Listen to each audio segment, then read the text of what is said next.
أعوذ بالله من الشيطان الرجيم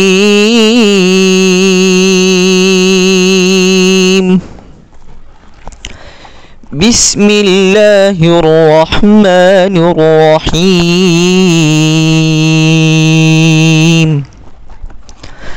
سبح لله ما في السماوات وما في الأرض وهو العزيز الحكيم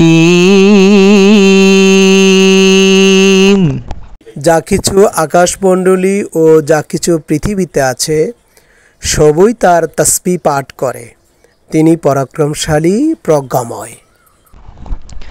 هو الذي أخرج الذين كفروا من أهل الكتاب من ديارهم لأول الحشر ما ظننتم أن يخرجوا وظنوا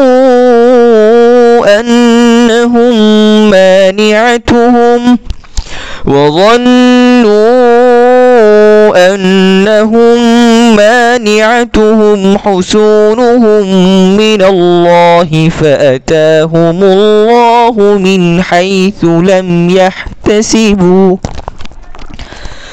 وقذف في قلوبهم الرعب يخربون بيوتهم بأيديهم وأيدي المؤمنين فاعتبروا يا أولي الأبصار তিনি কিতাবীদের মধ্যে যারা কাফের তাদেরকে প্রথম সমাবেশেই তাদের ঘরবাড়ি থেকে উচ্ছেদ করেছেন।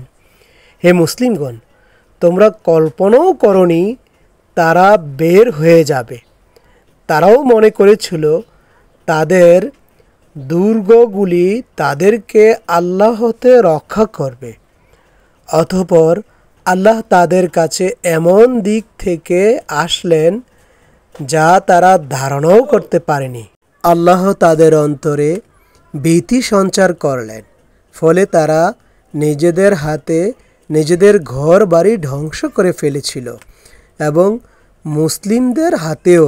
সুতরাং হে চক্ষুষ্মানেরা, তোমরা শিক্ষা গ্রহণ করো। ولولا أن كتب الله عليهم الجلاء لعذبهم في الدنيا ولهم في الآخرة عذاب النار আল্লাহ যদি তাদের ভাগ্যে নির্বাসন না লিখতেন তবে দুনিয়াতেই তাদেরকে শাস্তি দিতেন। অবশ্য পরকালে তাদের জন্য জাহান্নামের শাস্তি রয়েছে। ذلك بأنهم شاقوا الله ورسوله ومن يشاق الله فإن الله شديد العقاب তা এই জন্য যে তারা আল্লাহ ও তার রাসূলের সাথে শত্রুতা করেছে। কেউ আল্লাহর সাথে শত্রুতা করলে আল্লাহ তো কঠোর শাস্তিদাতা। ما قطعتم من لينة أو تركتموها قائمة على أصولها فبإذن الله وليخزي الفاسقين তোমরা যে খেজুর গাছ কেটেছিলে কিংবা যেগুলির মূলের উপর খাড়া রেখে দিয়েছিলে তা তো আল্লাহর হুকুমেই ছিল এবং তা এই জন্য যে আল্লাহ অবাধ্যকারীদের লাঞ্ছিত করতে চেয়েছিলেন। وما أفاء الله على رسوله منهم فما أوجفتم فما أوجفتم عليه من خيل ولا ركاب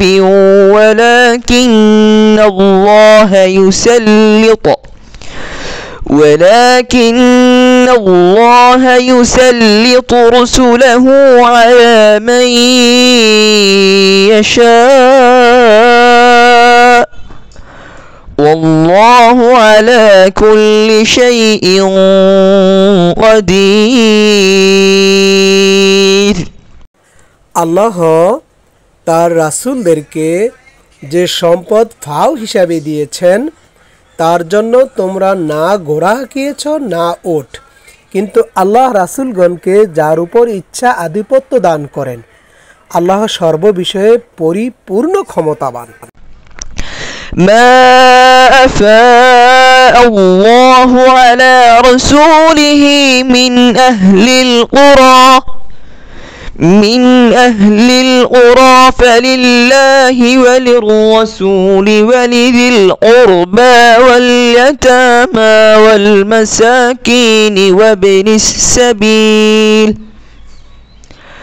وابن السبيل كي لا يكون دولة بين الأغنياء منكم وما آتاكم الرسول فخذوه وما نهاكم عنه فانتهوا واتقوا الله إن الله شديد العقاب আল্লাহ তার রাসূলকে জনপদবাসী থেকে ফায় হিসাবে যে সম্পদ দিয়েছেন তা আল্লাহর তার রাসূলের এবং আত্মীয়বর্গের, এতিমদের, অভাবগ্রস্তদের ও মুসাফিরদের প্রাপ্য, যাতে সে সম্পদ তোমাদের মধ্যকার কেবল বিত্তবানদের মধ্যেই প্রত্যাবর্তন না করে। রাসূল তোমাদেরকে যা দেয় তা গ্রহণ করো, আর তোমাদেরকে যা থেকে নিষেধ করে তা হতে বিরত থাকো এবং আল্লাহকে ভয় করে চলো। নিশ্চয়ই আল্লাহ কঠোর শাস্তিদাতা। للفقراء المهاجرين الذين أخرجوا من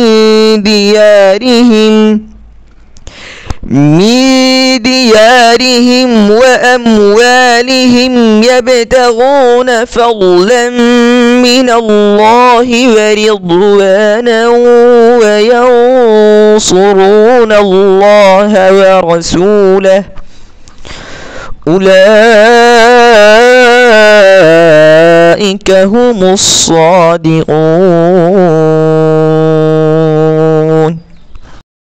তাছাড়া ফায় এর সম্পদ সেই গরিব মুহাজিরদের প্রাপ্য যাদেরকে তাদের ঘর বাড়ি ও অর্থ সম্পদ থেকে উচ্ছেদ করা হয়েছে।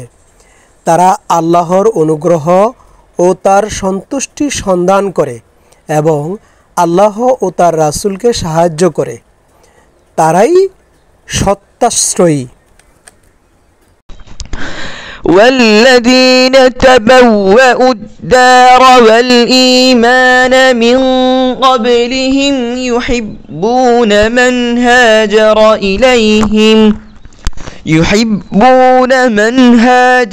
إليهم ولا يجدون في صدورهم حاجة مما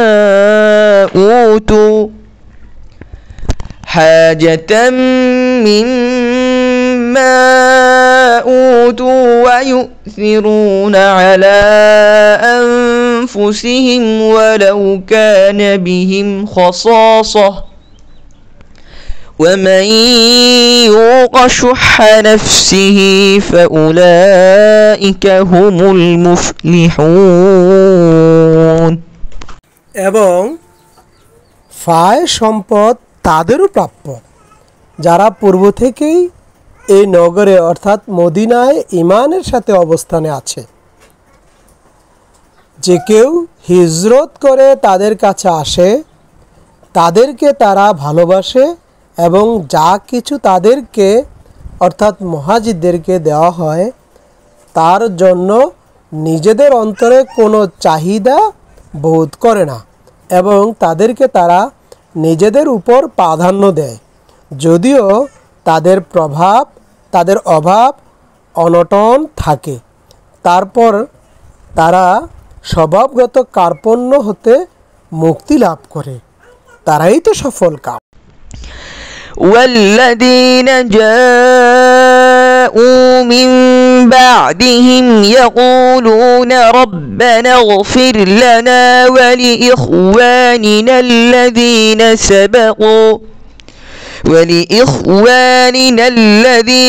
سبقونا بالإيمان ولا تجعل في قلوبنا غلا للذين آمنوا ربنا إنك رؤوف رحيم। এই ফায় সম্পদ তাদেরও প্রাপ্য যারা তাদের অর্থাৎ মুহাজির ও আনসারদের পরে এসেছে। তারা বলে, হে আমাদের প্রতিপালক, ক্ষমা করো আমাদেরকে এবং আমাদের সেই ভাইদেরকেও যারা আমাদের আগে ঈমান এনেছে এবং আমাদের অন্তরে ঈমানদারদের প্রতি কোনো হিংসা বিদ্বেষ রেখো না। হে আমাদের প্রতিপালক, তুমি অতি মমতাবান পরম দয়ালু। ألم تر إلى الذين نافقوا يقولون لإخوانهم الذين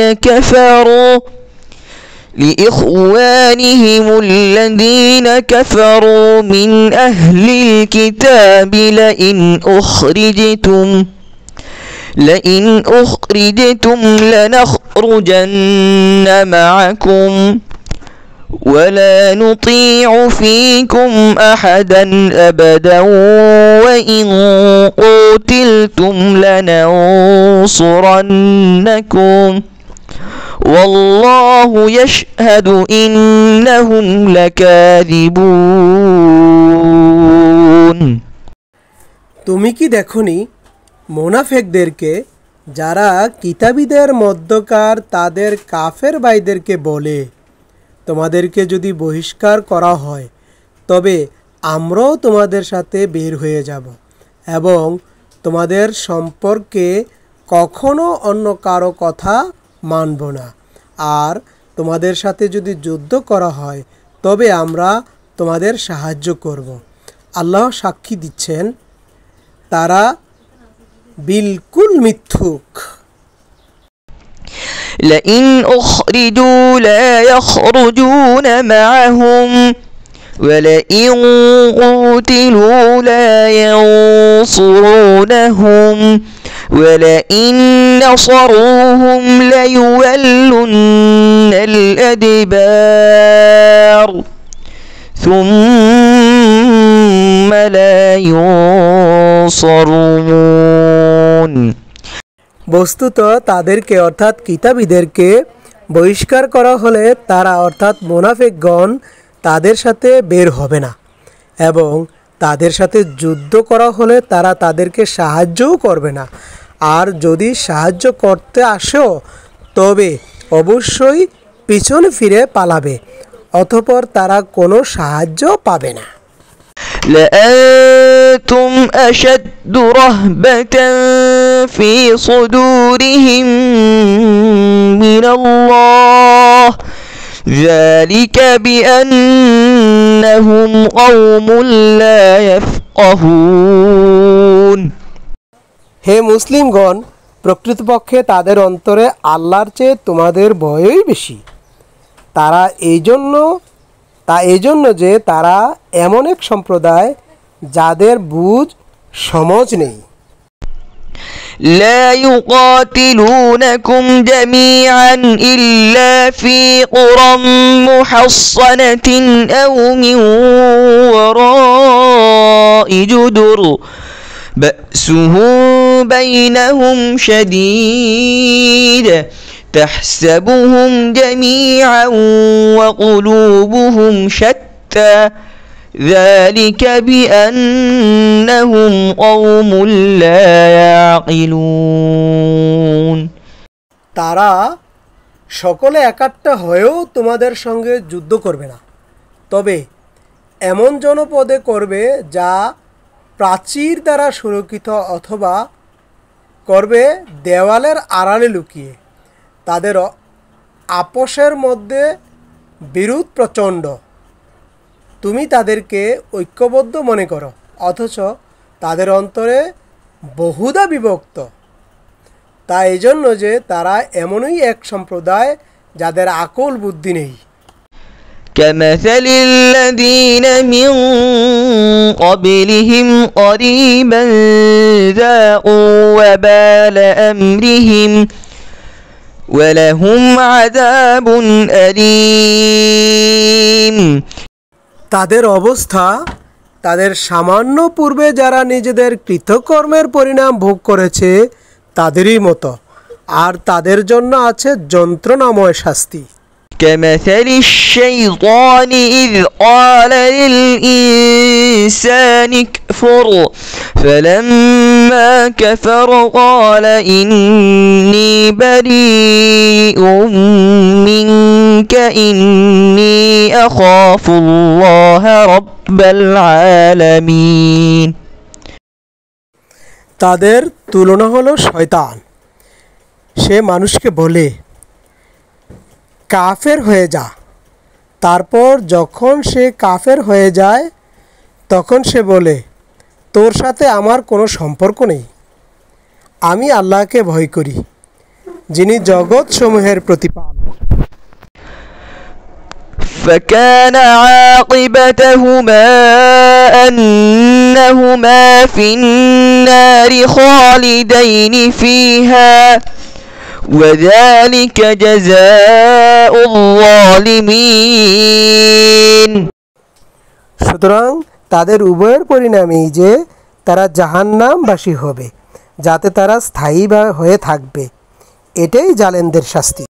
يا أيها الذين آمنوا اتقوا الله ولتنظر نفس ما قدمت لغد واتقوا الله إن الله خبير بما تعملون হে মুমিনগণ, আল্লাহকে ভয় করো এবং প্রত্যেকেই ভেবে দেখুক আগামীকালের জন্য সে কি অগ্রিম পাঠিয়েছে, এবং আল্লাহকে ভয় করো, নিশ্চয়ই তোমরা যা কিছু করো সে সম্পর্কে আল্লাহ পুরোপুরি অবগত।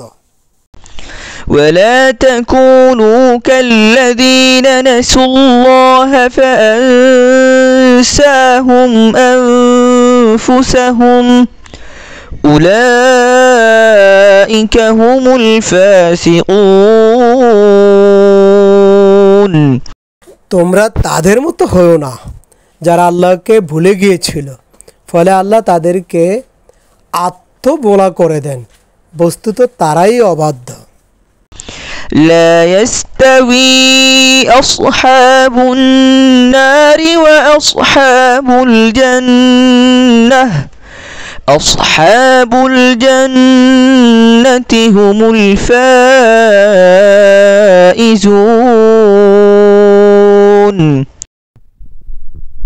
জাহান্নামবাসী ও জান্নাতবাসীগণ সমান হতে পারে না, জান্নাতবাসীগণই কৃতকার্য।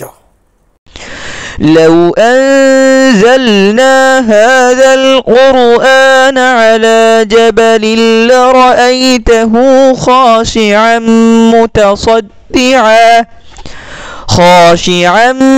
متصدعا من خشية الله وتلك الأمثال نضربها للناس لعلهم يتفكرون আমি যদি এই কোরআনকে অবতীর্ণ করতাম কোনো পাহাড়ের উপর, তবে তুমি দেখতে তা আল্লাহর ভয়ে অবনত ও বিদীর্ণ হয়ে গেছে। আমি এসব দৃষ্টান্ত মানুষের জন্য এ কারণে বর্ণনা করি যে তারা যেন চিন্তা ভাবনা করে। হুয়াল্লাহু আল্লাযী লা ইলাহা ইল্লা হু আলিমুল গায়বি ওয়াশ শাহাদাতি হুয়ার রাহমানুর রহিম। তিনিই আল্লাহ, যিনি ছাড়া কোনো মাবুদ নেই। তিনি গুপ্ত ও প্রকাশ্য সব কিছুরই জ্ঞাতা। তিনি সকলের প্রতি দয়াবান, পরম দয়ালু। হুয়াল্লাহু আল্লাযী লা ইলাহা ইল্লা হু আল মালিকুল কুদ্দুসুস সালামুল মুমিনুল মুহাইমিনুল আজিজুল জাব্বারুল মুতাকাব্বির সুবহানাল্লাহি আম্মা ইউশরিকুন। তিনি আল্লাহ, যিনি ছাড়া অন্য কোনো মাবুদ নেই। তিনি বাদশাহ, পবিত্রতার অধিকারী, শান্তিদাতা, নিরাপত্তাদাতা, সকলের রক্ষক, মহা ক্ষমতাবান, সকল দোষ ও ত্রুটি সংশোধনকারী, গৌরবান্বিত। তারা যে শিরক করে তা থেকে আল্লাহ পবিত্র। হুয়াল্লাহুল খালিকুল বারিউল মুসাউবিরু লাহুল আসমাউল হুসনা ইউসাব্বিহু লাহু মা ফিস সামাওয়াতি ওয়াল আরদ ওয়া হুয়াল আজিজুল হাকীম।